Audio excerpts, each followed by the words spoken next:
Highly sensitive apps can be configured to only work with the CyberArk Secure Browser.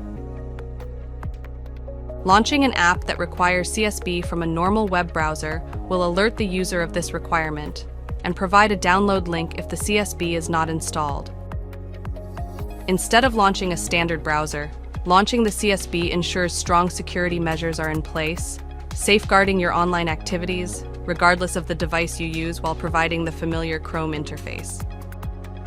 After authenticating to CyberArk Identity, you can launch the secured app from the Identity User Portal or from the Secure Browser productivity pane.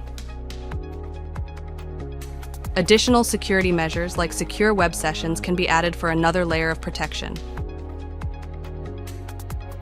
Launching the app from the secure web browser and accepting the added security layer of secure web sessions ensures that the user is protected while using sensitive apps.